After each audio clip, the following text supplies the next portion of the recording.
what you started doing is you had a contradiction in your mind. You started skipping the class. So maybe there's contradictory thoughts of like, well, I shouldn't skip class because of these reasons, but I skip class. My behavior is contradicting what my beliefs are. And so then you started developing new beliefs because of the cognitive dissonance and the anxiety that caused. And so you started forming new beliefs that, well, my teacher doesn't really teach well anyways, and I don't really like this subject anyways. And Mm-hmm. so you see how that cognitive dissonance drove you to change your beliefs because of your action.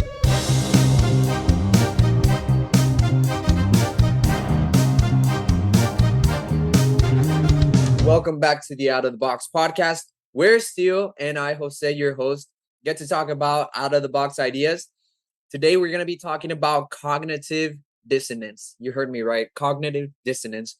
What this basically means is, we're going to be talking about those moments in life when you have your mind telling you to do something, but your actions are doing something else. And so there's this contradiction in the cognitive level that becomes confusing for the person. So we'll explain a little bit more about how what that means and how it works and what it could do to our life. But before we actually get started, we just want to invite you to subscribe to our channel. Don't have a cognitive dissonance towards that. It is a good decision. We're definitely trying to provide amazing content for you guys, bringing in different guests from different fields of study. Um, and we're also trying to explore our own different ideas, out of the box ideas. So please stay tuned, subscribe to our channel, and let us know along the podcast what do you think about what we talk about. So without further ado, Steele, if you want to present a little bit of the topic, cognitive dissonance, what is it, and in what moment of life do we experience it? Yeah, so cognitive dissonance is the basic definition is like having an inconsistent or contradictory thought inside your mind.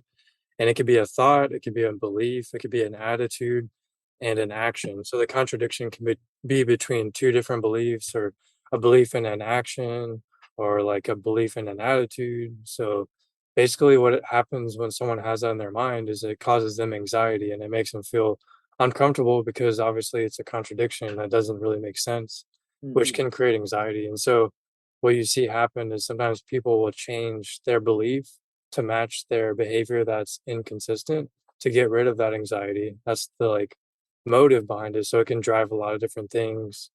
Like, for example, like one example I found was with like drug addiction and stuff. Like someone's been using drugs for a long time, and then they find out that drugs are unhealthy. That research shows that a certain drug is like unhealthy and is actually going to cause them harm, but they've been using drugs for so long that they can't stop. And so that causes a contradiction in their mind because they're like, using this drug is unhealthy, but I can't stop using it.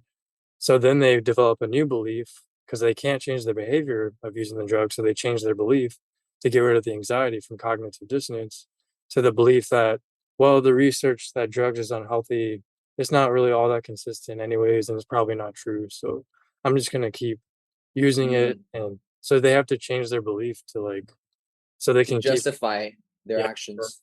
yeah, it's like rationalizing. Yeah. Yeah, and it's so interesting because as I was just mentioning to you before the podcast, it seems like cognitive dissonance, you know, to some degree is a form of confusion, right? Or trying to search for truth, right? Trying to search for what is real, right? And so within that confusion that the brain is trying to figure out, is this good? Is this bad? you know, it can lead, being a coward towards having these conversations, towards having this battle within oneself is is what can lead to many problems later on. Because if we justify one thing, you know, we can justify other things to suit our needs, right? So that we don't have cognitive dissonance, right? Because cognitive dissonance in itself is uncomfortable, right? It's an uncomfortable state of being. Well, at least that's what it sounds like. And so if it is creating this anxiety, you know, some people rather justify it, which is the easy way out. or some people would rather go through that process of, fighting through this, that whatever it is, like drugs, or trying to figure out if, this person is the right person to marry. I don't know. There can be cognitive dissonance about many things nowadays, and so many decisions to make on the daily basis, that it's just easier to put away, right? To just say like, oh, everything's fine. For example, even the news, we hear so many bad things that it's actually very unhealthy to be listening to it all. But that's why sometimes we have to tune out some things. Um, And cognitive but dissonance can do that, it can make people wanna tune out things. It could mm, probably lead to confirmation bias where you only look for what supports your belief, Like, yeah, people might have some sense that their belief isn't true because of contradictory evidence, and so to avoid the anxiety of that contradiction, they avoid any evidence or information that goes against their beliefs, and so that can lead to, like, maybe arrogance or, like, ignorance or avoiding avoiding things that scare it's kinda scary, right? Because anxiety is kind of a scary thing to go through, so and that's it. That's actually very interesting that you mentioned that, because when people go through a breakup, you know, it's really hard to see the other person. Why? Because it's hard to be friends, because there's that cognitive dissonance.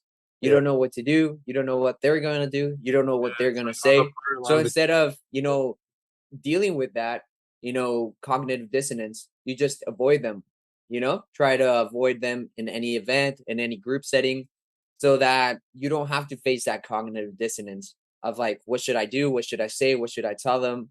Right. And maybe so, it causes awkwardness, Yeah. exactly, yeah, it could create that awkwardness, which in a sense is a byproduct of the cognitive dissonance, right? So one's trying to figure it out. But it's so interesting that cognitive dissonance definitely is something that we face on a daily basis, due to the fact that nowadays we have to make so many decisions Mhm. in one day.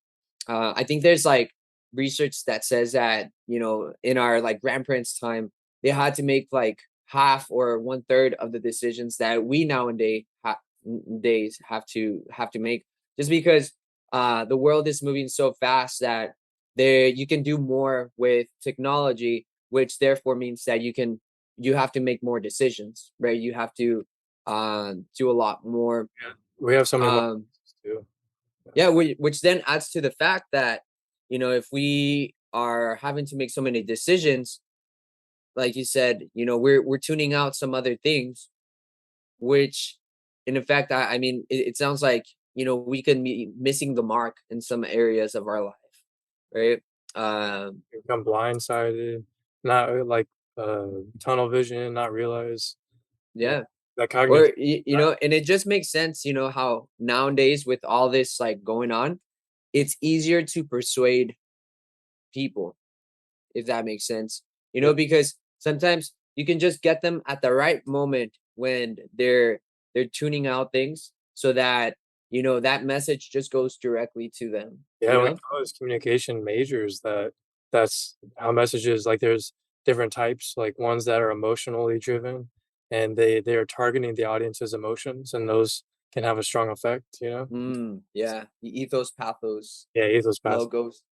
Yeah, exactly. Yeah, that's so interesting. But it was interesting also how you mentioned before, like, about how cowardice kind of might tie into cognitive dissonance and might cause lesser evils to turn into bigger evils?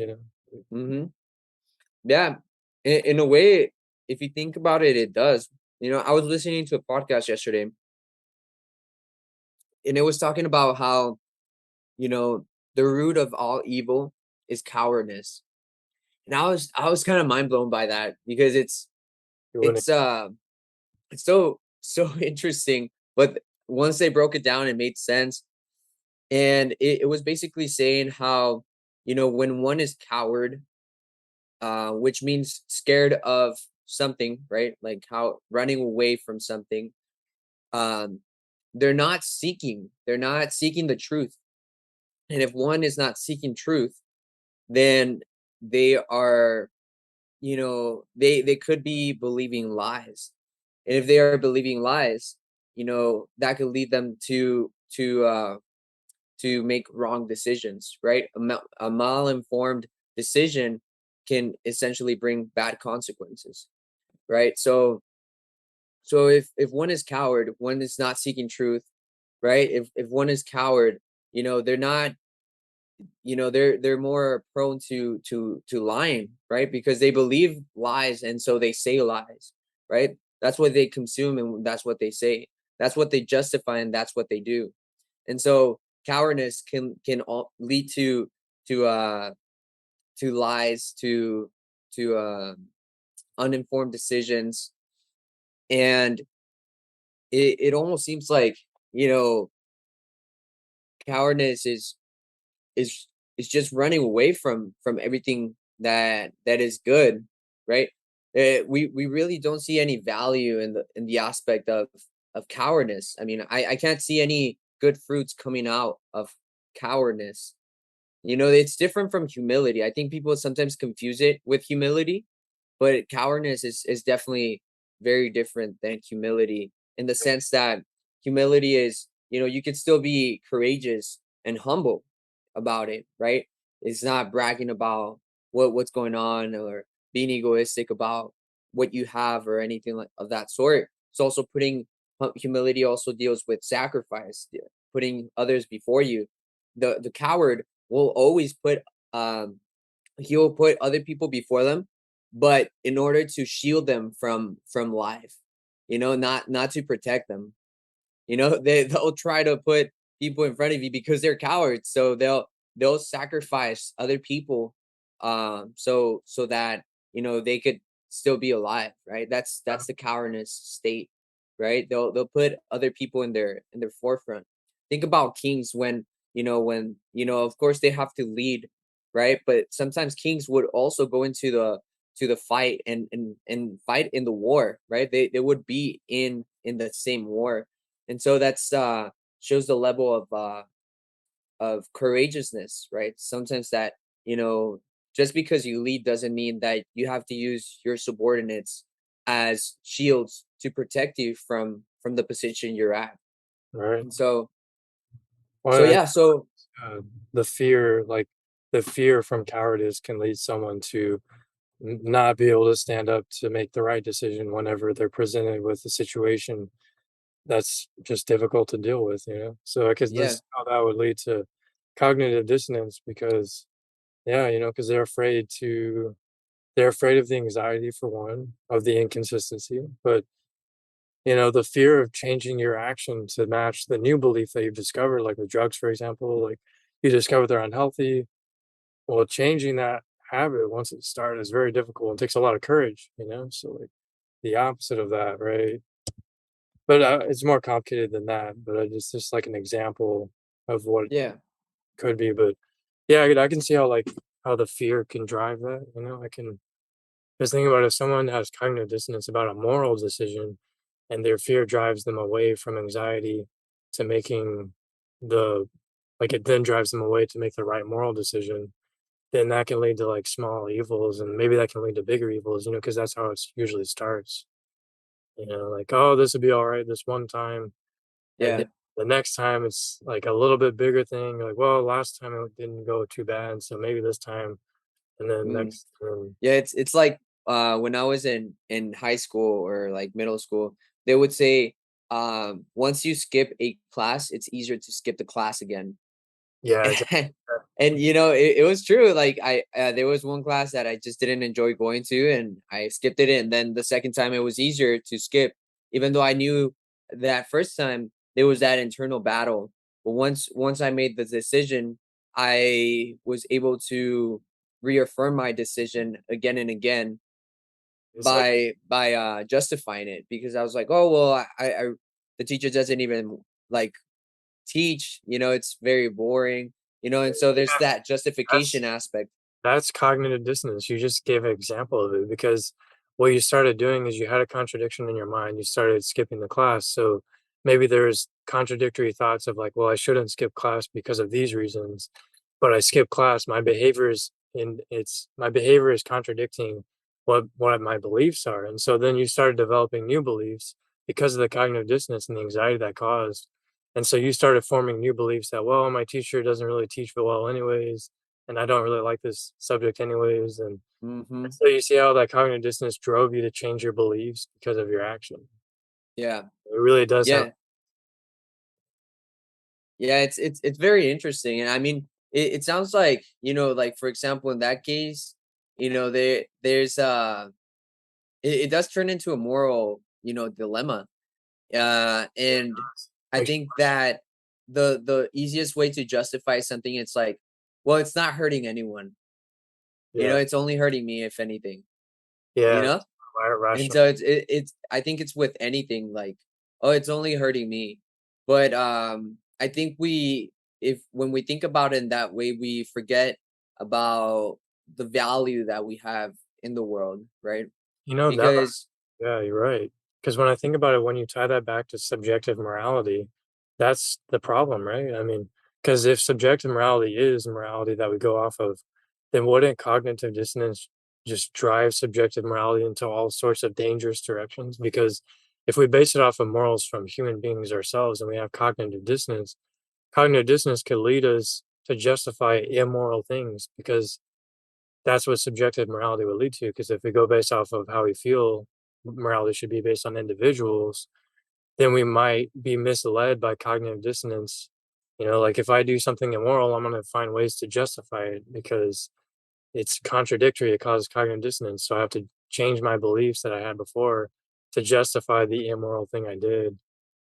And so if you don't have objective morals, then that's what that leads to. I feel like yeah, it's losing value. it's- yeah, it's so interesting how, yeah, how you made that connection, because yeah, it's true. If we nowadays are dealing with so much cognitive dissonance, and on top of that, we also have people who believe moral subjectivity, then, you know we can lead to a lot of sinking into a lot of lies and making decisions based on emotions.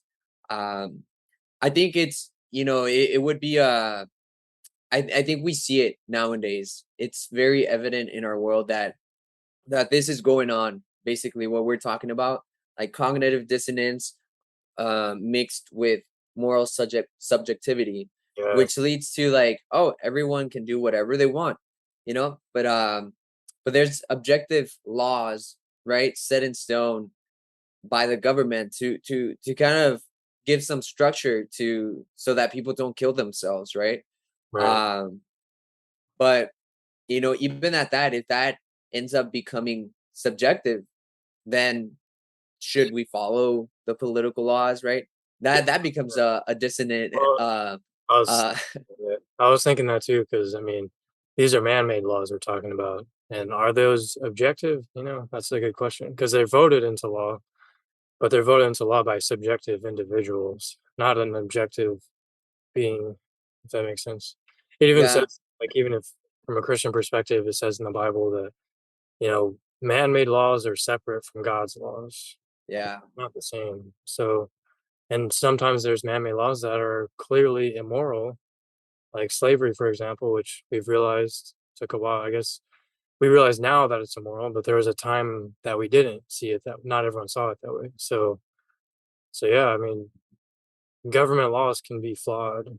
They can be immoral, and maybe there are immoral ones right now. I mean, I haven't looked into it deeply, but to have specifics, but yeah, there could be because they're man-made. So, yeah. so yeah, I mean, Makes you think. yeah, Makes you think that's about, like, yeah, like laws, like different stuff like that. If more, I think, spanning outside of the moral subjectivity, going back to uh cognitive dissonance, yeah, I think about, like, like how we're growing up nowadays with, like, children, and like how kids are dealing with more, decisions, and so More temptations. more yeah, more temptations are readily available to kids at a younger age, and so they're having to justify many things even though they don't know what they're doing, but they're justifying many things growing up, Yeah, that's right. um to kind of calm their anxiety. Like, even the aspect of anxiety, I think we've seen a rise, or maybe you can Yeah, attest to this, a rise of anxiety and depression, like yeah, definitely. and I think that has to do with cognitive dissonance, It could you be. know? Could be why. Because think about how confusing the culture is right now at the moment. There's so many different battles of ideas everywhere you go, and there's Yeah. almost kind of YouTube all over the place. all over social media. It's all over the news. It's in the schools. It's in the public, I guess. And, well, people don't talk about it too much in public, I guess. It's more like online. So I feel like maybe when you almost kind of follow this pattern, it seems like maybe the internet played a big role in it, but I don't know for sure. I'm just kind of taking a wild guess because it just seems to correlate with this all these things that we're facing in the modern Yeah. world. So in a way, is the internet I mean, other than the fact of increasing the opportunity to communicate with other people, is it also creating cognitive dissonance? Because you have one guru saying you should, I don't know, get into real estate. And then another guru says, no, you have to build an online business. And Yeah, then you have another guru that says, no, you know what? Just be happy and do whatever you want. yeah, And so exactly. it's like, well, which one do I do? And Yeah, that causes, in a way, cognitive dissonance, because it's like, what should I do with my life? Who am I? And I think we're missing out on the fundamental questions that we're not asking ourselves, like, who am I? What am I supposed to do in this world? Where am I going? Right? What is the aspect of life? Right? And I know not everyone has that instinct of being of like wrestling with these questions. But if one wants to seek truth, I think it's inevitable to go through this process, right? Which sometimes is can be time consuming. However, if it resolves, the problems of your life, right, in a way, not saying completely like all your environmental problems or like family problems, but if it resolves the internal problems of your consciousness, to see and understand where you are and why you are there, that can, I think, in a way, lead to a better state of being, mental state as well. However, not everyone is willing to go through that process, because it's hard, and everything that's hard, not everyone wants to opt in for it. yeah, we're cognitive misers. We try to save as much cognitive energy as we can. Mm, It's human nature almost. Not everyone, but not everyone's like that. But it's a fairly universal thing that's been recognized in research. And but yeah, going back to your point about the internet causing cognitive dissonance, I think it's not even just the internet. It's not just the internet itself, but like the more information, I feel like I think the formula is the more information you have, the more chances you are going to have contradictions in your mind because mm, you just have more points of views and more different perspectives and different beliefs to wrestle with. And the internet is just a vehicle for that. And it's sped up that speed of transference of information so quickly compared to like books and literature. Because before you have to go to the library and see, but now you can literally look up new information in a few seconds or less, and yeah, way more information than anyone ever had before of any prior generation. So we wonder yeah. why so many people in recent generations are confused and struggling and depressed and anxiety. There's just so Yeah, much it could even be just like looking at other people, like other people's pictures, and then comparing oneself to them and saying like, social "Oh media. well, they have, a jet and I have, a bicycle, or they have, a perfect body and I have this messed up body." Right? And we're comparing ourselves, even though we might be perfectly fine and healthy, we're comparing ourselves to other people, and that causes, some sense of cognitive dissonance, because then we're like, oh, should I eat this pizza or not? Should I go exercise right now instead of reading my book for school? Yeah. right? And so that can lead to a lot of things, um, you know, a lot of battles, mental battles of like, well, do I want to be portrayed as this, or should I actually do what's my priority? And so it's now priorities are not that clear, and like you said, there's so many ideas out there that it's like, well, which one's right? What do I believe? What do I want to accept in my life? Yeah. And I think it deals a lot more with the younger generation. I think older generations, they're kind of like, okay, they kind of grew up with a little bit more of a grounded mindset, just kind of like straightforward. Of course, not everyone. I mean, I don't want to generalize, but it seems like our younger generations are dealing with bigger problems within morality and yeah, this cognitive dissonance, battles of decisions.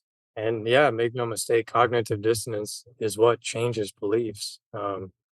It's literally, I think, what changes beliefs. I mean, think about someone who is a Christian and is wrestling with these new ideas that they're learning about from other people or online or what have you, from whatever source about atheism and about contradictions in Christianity and like things that go against Christianity that they didn't know before. So now they're having cognitive dissonance because these new uh, things, these new like ideas they're discovering from atheism, for example, is contradicting the Christian beliefs that they grew up with. So now they're really confused and they're having anxiety. And what do we do when we have anxiety? We try to escape it. And so the way that person would have to escape it is by changing their beliefs. And it could go one or two ways. It could go they reject the atheistic beliefs and they continue to be Christian to get rid of the anxiety, or they reject their Christian beliefs that they grew up with and to get rid of the anxiety and then adopt the new atheist beliefs. And so that's how someone could change their beliefs from being a Christian to being an atheist because of cognitive dissonance. And so that's like an example of how it can change a belief system, a whole belief system, you know, Yeah, all it takes sometimes. yeah. And even when we simplify to just like what we're going to eat, what we're going to wear, right? Different stuff like that. I think there can be a lot of cognitive dissonance, even just with like, oh, will I be accepted if I wear this type of shirt? Or will people want to talk to me if I have glasses? It will, just all these variety Yeah, of so things. I should change my behavior and not wear glasses so I'll be accepted. And Yeah, uh, exactly. that could lead to changes of hairstyle, clothing to, try to fit, to not have that anxiety. Yeah. Yeah. It can Even affect a lot. even yeah, even when you change something, right? That you want, like that you really want, you go out into the public and there's almost as if maybe the first couple times there's that little bit of anxiety, right? Like what are people gonna think? Like, let's say, I don't know, you're into wearing wolf shirts and you're like, I've never worn wolf shirts because who wears animals in a shirt, but then you go out and you start wearing your wolf shirt and stuff. There's sometimes like at that first moment of like anxiety of like, oh, what are people gonna think? Then you find out that people are so worried about other things that they don't even like think about like your wolf shirt. Maybe somebody might say like, hey, that's really awesome. Like I've never seen that. Um, but I just think about those things, like I notice those things as well, that people are so busy thinking about other things that that sometimes we're fighting a battle that's not even that we're the person that we're fighting is ourselves. We're at this Yeah. point not even fighting anybody else, An you internal know? mental battle. A Yeah, lot exactly. fabricated by our thoughts and it's fabricated by our misinterpretations of reality. And it actually causes us anxiety. We're causing anxiety towards ourselves. It's Yeah. not to say that the past doesn't have anything to do with it because other people influence us, it, but ultimately, we have the power and control to change it. And we can control our interpretation. We can control our thoughts. with practice and discipline, and then we can get rid of our anxiety that way, you know? Yeah. Yeah. But it takes a process, right? Yeah, it It takes takes a practice. process of practicing and of really challenging, those habits that we have sometimes, like we think about like the bad habits that we want to change, right? Like maybe not eating too many unhealthy snacks or just simple things like that. Or, like, just It's so good to eat that, but if we willingly want to change, we have to find a way to go through that cognitive dissonance and then change that belief, right? Because we have this idea that as we get older, it's harder to change, but our brains are actually malleable still. They yeah. still have malleability, and we can still change habits, right? But it becomes harder as we grow up because we start to justify more things. It's like, no, the world is like this. I see that with like the older ladies at church where Uh, they're like, no, this is how we've done it every year and always, right? And so they're like a little bit more set in stone because that's how they justified the way things go, right? And so it's it's already set on their mind. They're not challenging that because it's gonna bring anxiety, right? If they change it, like, oh well, now they're going to do this, they're gonna put lights over here, and I really liked it when it was a little bit more dim, or I don't know, something like yeah. that. Preferences. So yeah, Uh, so well, it's challenging those older beliefs. Um, but yeah, yeah, well, have you seen that in other aspects of life? Um, what do you think? Maybe in our education system? yeah. Like, do you think there's a cognitive dissonance that, like, no, we should teach only this and this is, and it's like, oh, okay, and then kids, sometimes go through that cognitive dissonance of like, hey, I don't know if I should go to school. I'm not learning that much, you Uh, know, the and format of teaching, yeah. yeah, like the format of teaching, and Oh, I mean, yeah. it's causing is our education system also causing cognitive dissonance? Oh, yeah, I think so, yeah, 'cause there's Kids, a lot of ideas in school, but children are introduced to new ideas in school through teachers, through friends, so it's like both kind of, and that does create cognitive dissonance because 'cause you're being introduced to new ideas. People yeah. probably experience the most of it when they go to college because that's, like, the most diverse place of ideas, and so that's when you see a lot of people change their beliefs, and that's the reason why. Mm. It's that cognitive dissonance. It makes them change their beliefs, because it's not comfortable to happen. So, Yeah. you change something. So it's almost like an inevitable, right? Yeah, it's To hard to to to go through cognitive dissonance. yeah, I don't know if it's impossible because, like, I might And to some degree, it sounds like it could be good. I mean, yeah, it yeah, could lead to some productive things as well. I don't know, because like, I feel like I've dealt with cognitive dissonance, and I feel like I've been able to I'm the kind of person that I find it's hard to find I don't know, like, I haven't met many other people where I like to actually research the things that scare my beliefs. Like, I like to actually dive into things like atheism and beliefs that directly contradict my own, even the opposite political ideas. Like, I like to actually research it and understand it, and I'm not afraid of it. Like, I feel like there's a lot of people that are afraid of beliefs that contradict The their own cowardness, right? because of cognitive dissonance, because they felt that Mm. before and it wasn't comfortable. But for me, like, I don't know. I find myself almost drawn to study the other side of what people believe because I want to find the ultimate truth, and I don't care if the ultimate truth makes me an atheist or if it makes me stay a Christian. I don't care. It doesn't really bother me. So I'm Mm. not afraid of it. I'm not afraid of. I think it's because I'm not afraid of the consequences. Because ever since I took philosophy classes, I'm like, I want the ultimate truth, and I don't care how scary it is to get it. I don't care if it Yeah. makes change because the ultimate Yeah, change if we are, beings in this vacuum and, life is meaningless, well, then I found out that, that's the way it is. but yeah, I'm not yeah, afraid. it's kind of interesting, because yeah, like to some degree, I think that's what a lot of people criticize about the church because, even though there's so many rich things of knowledge and truth, people sometimes cannot defend what they believe, right? They just believe Uh, because they believe. And since they can't deal with the cognitive dissonance, they just, stay in one track or eventually change, but then stick with that. inside that, inside the safety zone or like the box or whatever you want to call it. Yeah, staying inside the lines, I guess, because it's Mm. scary. It's scary. I'm not gonna. It's not uh, like I did that. Like I worked with. We had Shellstrom on here, right? I mean, I worked with Professor Shellstrom about Christianity versus the other side. Agnosticism and like just, I mean, agnosticness or whatever. I don't know what the word is.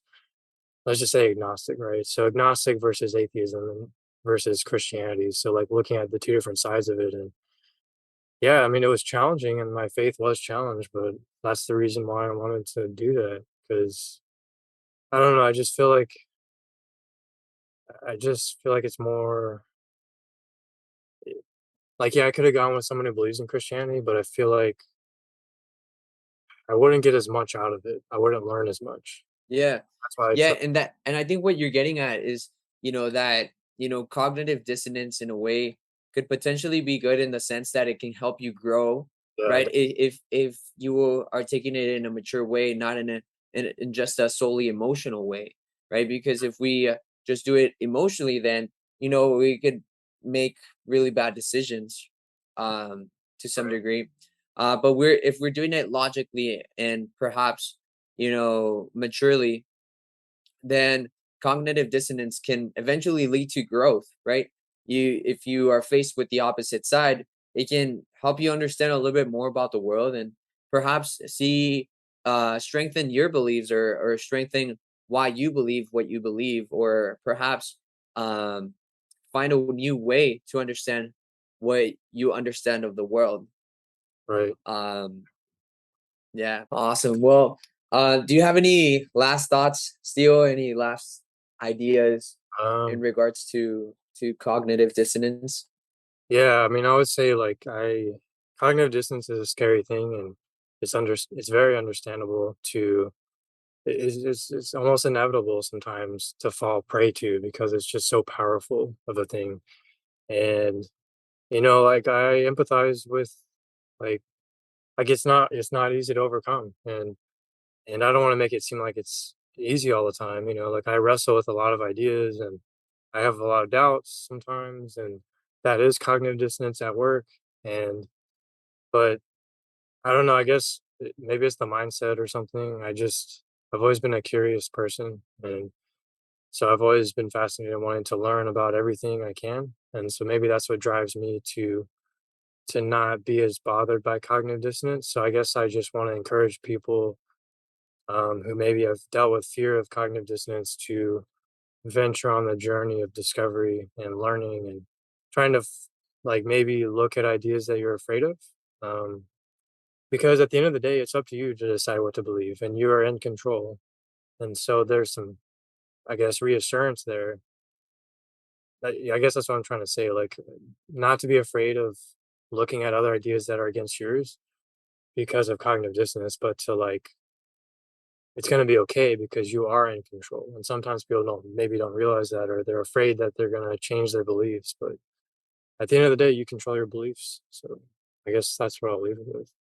Yeah, sounds good. Well, thank you very much, everyone, for listening to today's podcast. We really appreciate you logging on and watching our video. And also, let us know what you thought. Do you ever have to deal with cognitive dissonance? Is that something that has affected you in the past? We really like to know.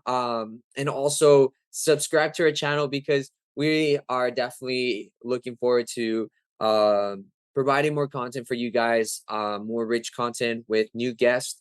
So stay tuned and we'll talk to you soon. Take care.